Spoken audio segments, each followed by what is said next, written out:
teens a few things. And I give them a hula hoop, a jump rope, a sheet, a skateboard, a bucket, and usually a 2x4, maybe 6 foot long. And I give them this goal. Your goal is to take your entire team and all of these things and get it all the way across the gym without touching the floor. And so I tell them those directions and I step back and I watch. And it's very clear, there's a few guys that always just jump for the skateboard and for the hula hoop and they go off on their own. And it's usually one of those that I have to call the entire team back for because they touch the floor. And you get the one with the hula hoop and the bunny hop across and back to the beginning because their feet touch the floor. And so I watch them for a little bit and I keep sending them back time after time, and about 4 or 5 times in I tell them, why don't you try working as a team? So they gather together, they start to brainstorm with each other, and before long a leader surfaces.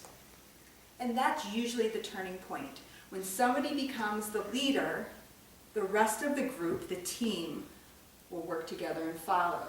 So after a try or two, they almost always get all the way across the gym and accomplish their mission. And the funny thing is that when that happens, they will take and cheer each other on, and they encourage and help each other as they're in the process. So when they have one leader and they work together as one team, they can accomplish the mission. Now, if you've ever been involved in any kind of large group of people that has a singular goal, you've been a part of a team. And a team has similar pieces to it. Usually it has a leader or a coach, somebody who takes charge and gives direction. And it also has players, the team, the people who actually do whatever it is that needs to be done to accomplish the mission. And then you have the goal. That's the whole reason the team gets together to start with. So it could be in a band, it could be a family, it could be sports, it could be business or sales. There's a lot of different ways that team works together, and you've probably been involved in a lot of those different ones. But the most effective teams have one leader, one team working together, and one goal that everybody knows. Now for basketball, for instance, the goal is the coach coaches his team so that they work together so that they can accomplish the mission. And the mission is to win. They want to win every game. They want to win the division. They want to win the championship. They want to win every game against every player. And so to do that, a coach will recruit different people.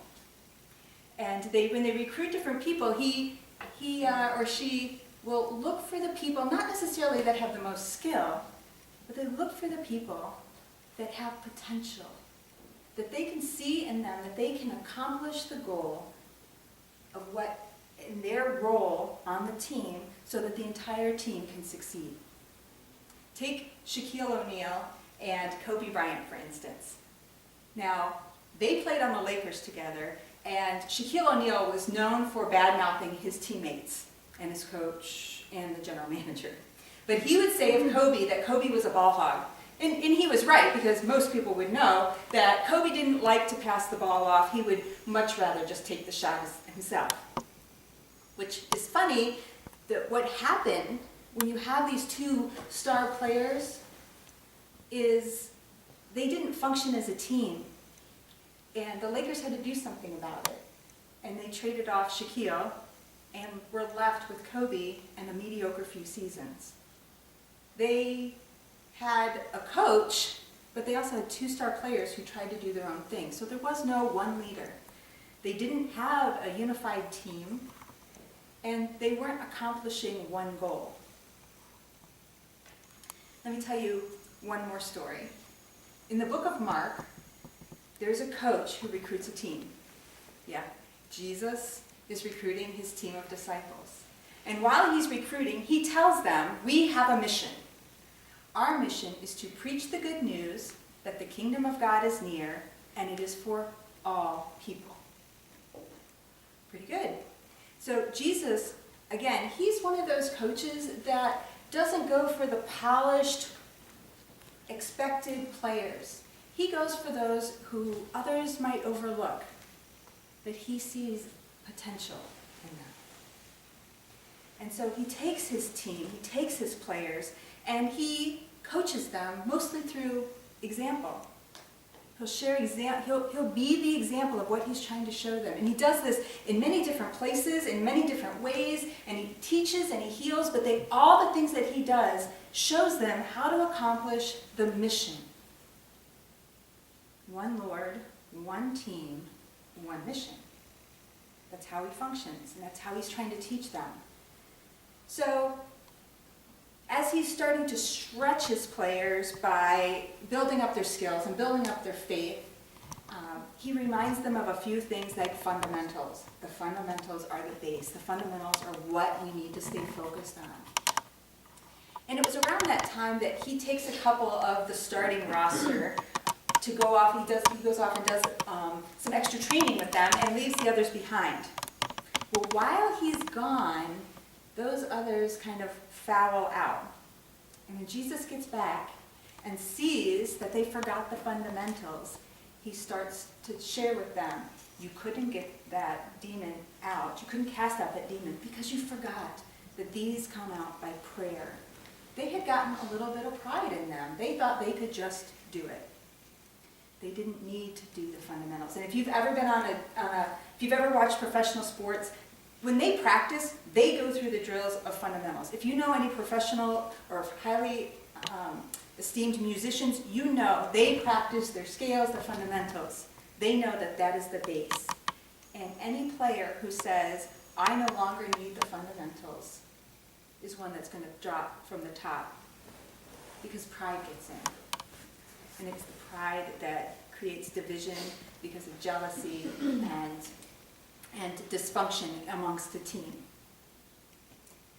When you get pride, you don't have one team and one Lord, one team, and one mission, because the pride becomes divisive. So we move along and we finally get to Mark 9, verses 38 to 40. And this cracks me up because you have John, one of the starting roster star players on Team Jesus, and he says, half tattling and half bragging, hey, Jesus, well, you know what? We saw this guy, and, well, he was trying to be on the starting roster, but, well, we stopped him.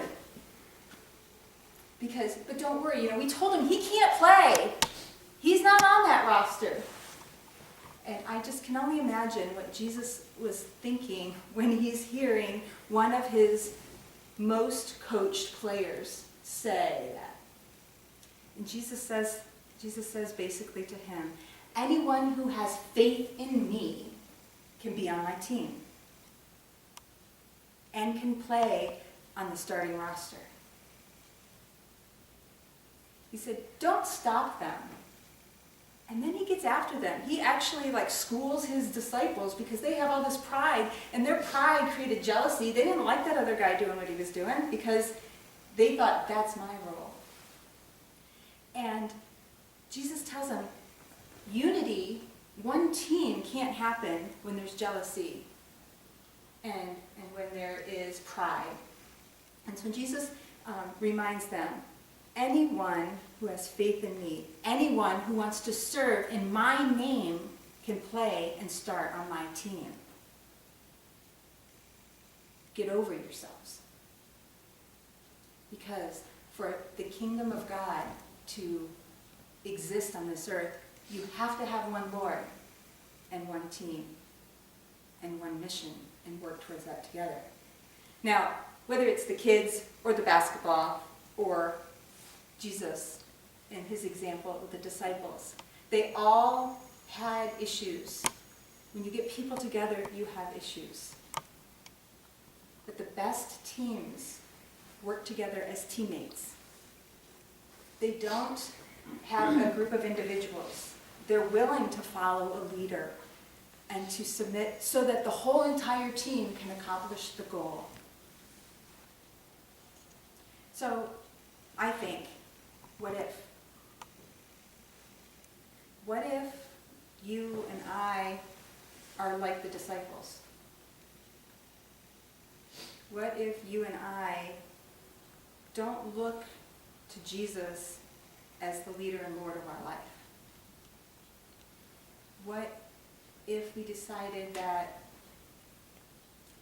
we need to recommit to let him be the leader and the Lord of our life? What if we looked around and realized that the people in this room are on the same team? And that we decided that we would come together as a team and cheer each other on? What if, as New Beginnings Church, we would rally in unity together under one Lord, as a team for his mission? What if?